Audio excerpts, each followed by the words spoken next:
Hey guys, you're watching Phone Arena's in-depth video review of the Apple iPhone 4. It's summer, and it's the time of the year when Apple comes out with their product, and this one here being the iPhone 4. We've seen it plenty times in leaks before, and it surprisingly has a refreshed look, the biggest overhaul yet to date compared to the original 3G and 3GS. A lot of neat features too that accompany it, and we're going to take a look and see what it has to offer. And when you first check out the iPhone 4, you're going to be relatively surprised by its new looks. It's totally been somewhat redesigned compared to the previous iPhone 3GS, which had a similar one to the iPhone 3G. So it's the biggest overhaul in design since the original iPhone. So the thing we like about it is it's extremely thin. It comes in at 0.37 inches thick, so it's a lot thinner than the iPhone 3GS.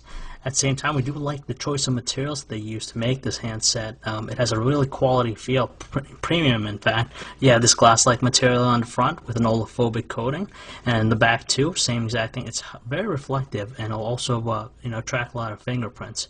But thankfully, the olefophobic coating does help in repelling that.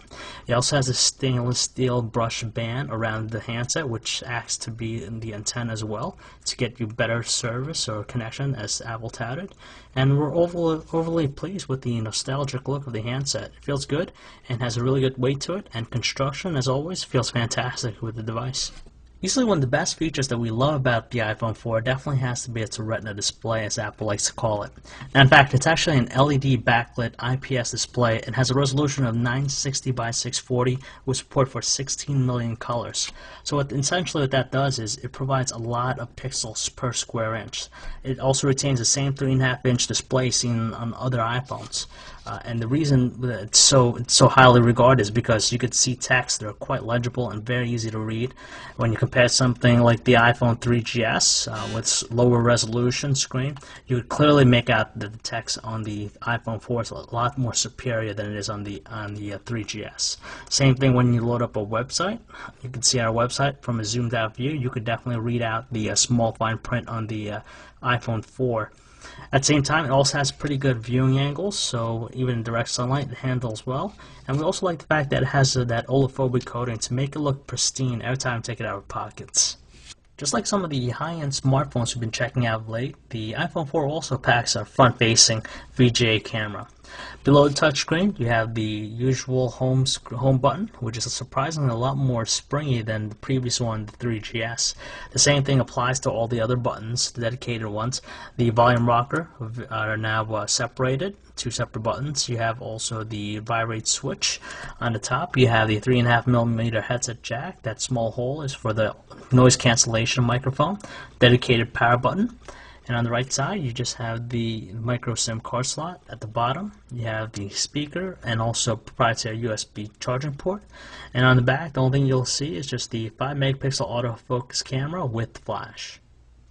The experience of iOS 4 on the iPhone 4 is the same thing that we already saw with the iPhone 3GS. Now, it's assumed that the handset comes with a 1 GHz Apple A4 processor, and it's marginally better in regards to movement and also intuitiveness. It's quite responsive, and there's barely any lag that we notice when navigating throughout the home screen. On top of that, with iOS 4, as you can see, there's a new, you can choose your background picture for your wallpaper. On top of that, there's also some multitasking elements enabled right now.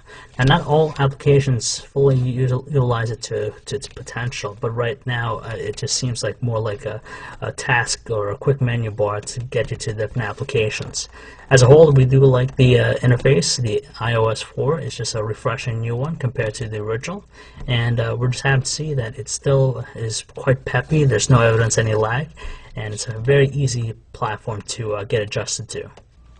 Even to this day, the iPhone 4's on-screen QWERTY keyboard is probably the better ones out there for any touchscreen-enabled device. Now, with iOS 4, it does offer underline misspelled words for you, but we do find that the experience of typing on the QWERTY to be quite responsive and accurate. We like the fact that the predictive text option definitely helps as well. To tell you the truth, there's nothing really too different with the web browsing experience on the iPhone 4. It's the same exact thing we saw on the iPhone 3GS and even the original iPhone. Pages load up really quick. It's also multi-touch enabled, so you can pinch in to zoom. You can double tap even to do that. We like the scrolling. It's very smooth. There's no evidence of any lag or choppiness. And to tell you the truth, it's just a very satisfying experience. Just like the web browsing experience, the music player interface on the iPhone 4 is no different from what we saw already in the past. The great thing we love about it is, of course, cover flow. You tilt it to the left, you're presented with all your albums. You can flick through all of them. It has a really nice presentation to it. As far as audio quality goes with the speakerphone, it really didn't sound too different from the iPhone 3GS, but it was marginally louder. We have to say that watching videos on the iPhone 4's Retina display is truly breathtaking. Videos played pretty smoothly, there's no evidence of any lag, and as you can see, it's consistent as far as frame rate goes, and just the overall experience is quite gratifying. Alright guys, so we have FaceTime here. We're connecting my buddy, pal, Kyle, and I'm just going to ask him real quick, how do you like the FaceTime, Kyle? I think it's cool. This is definitely an awesome new feature of the new iPhone. And I think we'll see it in some other phones. How's the speed and as far as I guess the quality of video and also the audio? Yeah, no, video and audio are in sync, which is surprising. So you're overall happy about it? What was that? So you're happy about it? Oh, definitely, definitely. I see once more people get the iPhone 4, I definitely see this becoming popular. Alright, so there you guys have it. That's this FaceTime for the iPhone 4, and we'll check back here.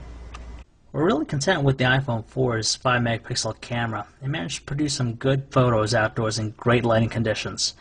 Images were quite detailed. At the same time, they were also neutral looking colors. All you gotta do is just tap anywhere on the screen to focus. You can press the button, take a shot, press it again, take another one, and you even have the digital zoom available to you.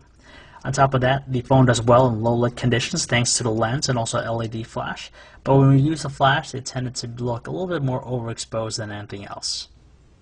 We're happy to see that 720p video recording is enabled on the iPhone 4. Videos were quite detailed, to say the least. At the same time, there wasn't too much lag or stutter thanks to the 30 frames per second it was shooting in, but outdoor conditions we tend to notice a little bit of jerky movement, and also the white balance was off every now and then. But luckily it has the ability to manually focus, so you always get pretty good detail at any given time. Calling quality in the iPhone 4 was marginally better than what we experienced on the iPhone 3GS, but we still tend to hear a little bit more of that static sound in the background on our end. Thanks to the noise cancellation microphone, our callers did say that our voices were a little bit more prominent at the beginning of our sentences. When using the speakerphone, however, though, it tends to be a little bit distorted, especially on the highest volume setting. So stepping down a little bit to the middle setting should help it out. As far as battery life, though, we were really impressed because we had the iPhone 3GS on us, and the iPhone 4 did a better job of holding a charge. It didn't use up too much battery life at the same time, so we're really happy about its one-day use that we got out of it. It's another year, another iPhone, and surely there's always going to be competition for Apple, but this time around, the iPhone 4 does well in being a well-balanced phone that will cater to a lot of people, not only to business professionals, but even to kids and gamers out there. Now, there's a lot of hardware under the hood that make it stand out, specifically the Retina display, which has a very high-quality display, makes reading text very easy, and also watching video such a joy. 720p video recording at 30 frames per second is also a little bit better quality than we saw on the HTC Evo 4G. At the same time, we definitely like the nostalgic new look and premium feel and quality construction that we'd expect out of Apple. Unfortunately, there are some shortcomings. For example, the FaceTime's ability to only work under Wi-Fi, and also the issues that we saw with the reception on the iPhone 4 with the steel band around the stainless steel band. Aside from that, it's a very well-balanced device. It has a healthy ecosystem of apps and developers behind it to make the platform always evolving. It's a really intuitive, very easy to use, and as we said, it just appeals to a wide range of people out there. So if you'd like to learn more about this handset, or for all the latest cell phone reviews, news specs, and information, you can check us out at phonearena.com.